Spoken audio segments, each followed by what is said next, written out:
Hey guys, my name is Kirsty and welcome back to Upside Down Books. Today we are going to be doing my April book haul. Non più tra I farfalloni amoroso, notte giorno di torno. It is officially cold enough for me to film in a jacket. So I didn't think I was going to have much to show you for April. If I had a penny for the number of times I open a book haul video with that. But I do. I have quite a few videos. I have quite a few books to share with you today. Not an outrageous amount, but keep tuned for May because if you had any inkling of the number of books I have managed to acquire for myself for May, it's going to be a very long, and a very big book haul for May. I have so many books in the wings. So I think I've got like a healthy 7 books to show you somewhere in that vicinity for April, and I'm quite excited about them. In my defense, as we always have in a defense, I haven't actually bought too many myself. I've had a couple that were gifted, I've got a few ARCs, and then I've got audiobooks. And audiobooks, of course, is me buying them, but I don't really see it quite the same way. I've managed to end up with 3 audiobooks, and we're going to start with those. I don't know how I ended up with 3.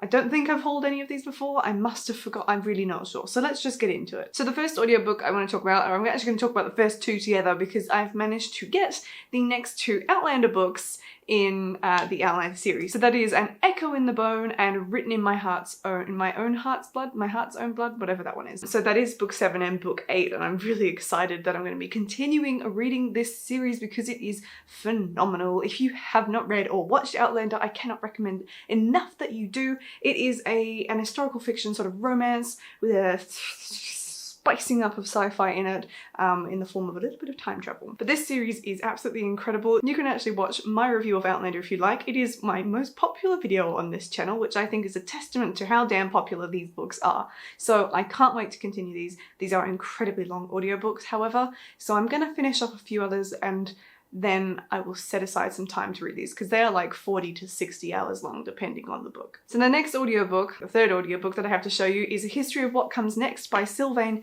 Neuvel. I think I got this recently. If I'm rehauling this one from like 2 months ago, then just pretend you didn't watch that. But this is Sylvain Neuvel's latest book. So he's the author of Sleeping Giants, which is an incredible series, and I'm currently reading Only Humans, which is the 3rd book in that trilogy. So I am prepping myself and ready to move on with his next series, which is so exciting, and I hope it's going to be just as good as his previous series was. So we will see how that goes.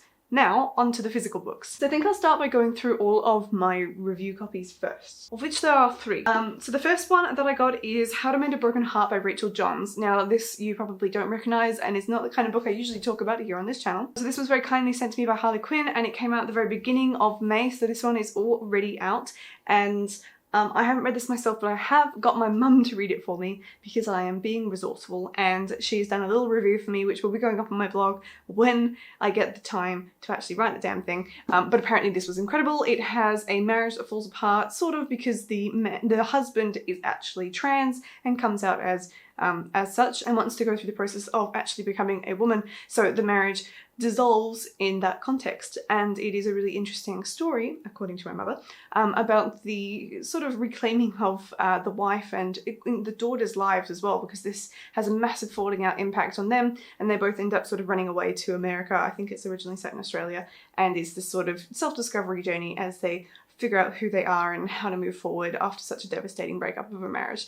So apparently this is really good and I'm actually really excited to read it myself. I didn't know that there was trans rep in this, but I have had a few trans rep, as we're about to see, books land on my doorstep recently. So the other trans book that I was sent this time by Macmillan is Sister Song, and this is by Lucy Holland, and it is historical fiction with a little bit of magic in it as well. This is a really incredible story, and it's not really advertised as having a trans character, but one of the main 3 characters is trans, and it's done in a really interesting setting. I have a review vlog up for this already. If you want to see some thoughts and come along with me as I read the book, you can click on that link up above. But this one follows 3 sisters in 535 AD, so way back when, and it is looking at how this family is dealing with the Roman influence and the loss of their pagan beliefs to Christianity, which is slowly seeping throughout the lands. The interesting thing is that there's 3 sisters, but one of them, Cain, is actually wants to be identified as a man, and it's such an interesting setting in which the author has explored this in a time when that was not addressed anywhere like the way that we address it now. So it's just a really interesting mix of almost like magical realism, historical fiction, and this really, really relevant issue all coming together in one place.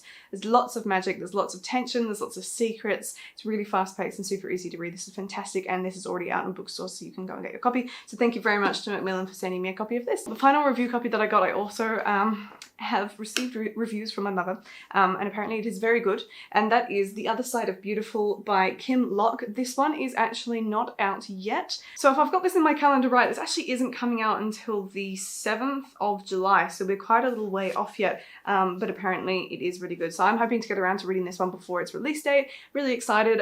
Thank you very much to Harlequin for sending me this one again. Let me read the blurb of this one for you. So Lost and Found meets The Rosie Project in a stunning breakout novel where a vulnerable misfit is forced to re-engage with the world despite her best efforts. Meet Mercy Blaine, whose house has just burnt down. Unfortunately for Mercy, this goes beyond the disaster it would be for most people. She hasn't been outside that house for 2 years now. Flung out into the world she's been studiously ignoring, Mercy goes to the only place she can, her not-quite-ex-husband Eugene's house, but it turns out that she can't stay there either. And so begins Mercy's unwilling journey. After the chance purchase of a cult classic camper van, read tiny, old and smelly, with the company of her sausage dog, Wasabi, and a mysterious box of cremated remains, Mercy heads north from Adelaide to Darwin. On the road, through badly timed breakdowns, gregarious troops of grey nomads, and run-ins with a rogue adversary, Mercy's carefully constructed balls start crumbling. But what was Mercy hiding from in her house, and why is Eugene desperate to have her back in the city? They say you can't run forever. Sounds really interesting, and I really like the cover for this one, so let's hope that it is good. So the next book I have to show you has a horrible sticker on the front, which I tried to peel off and made it worse, and that is The Girl from Munich, and look, you can see it's flappy. So this one is by Tanya Blanchard. I got this in a blind date with a book, and I'm very excited to read it because I love historical fiction. This isn't really on a priority list for me, so I'm just going to read it when it gets pulled out of my TBR jar. I'm not really stressed about it. It is just going to be another good World War II Germany sort of story, and I'm looking forward to reading it. I believe I have heard some good reviews about this. The little sticker on the front says it's a guaranteed 5-star read, so I will hold it up to that. And we will see what is inside these pages when I get around to reading it. So that brings me to my final book to show you, which was actually meant to be my May book club pick of the month for my local book club, which I did not manage to attend in the end, nor did I manage to read the book. So there we go. But I now have the book, and that is Waking Romeo by Catherine Barker. So this one is a retelling of Romeo and Juliet and Wuthering Heights. Like, I think it's the two meshed together. It sounds really, really interesting. And very kindly, a friend of mine actually got me a copy. I have managed to get away with a relatively cheap book haul, but a lot of books this month. So I'm very excited to read this. I've heard that it's a really fast read and really easy to read. So I was planning on setting aside like a good handful of hours one evening and reading it, but that was an ambitious task as I do not have a good handful of hours free currently. But maybe once semester 1 of uni is done, I will, and maybe I'll be able to read this. We will find out. I have this horrible feeling that I'm forgetting a book and that there was actually one more. So these are all the books that I got in April. A nice little snug haul and a few really good books. Out of all of them, Sister Song is the only one that I have read so far, but let me know in the comments down below if you have read any of these or if you are planning to read any of these, and I will see you in my next video. Goodbye.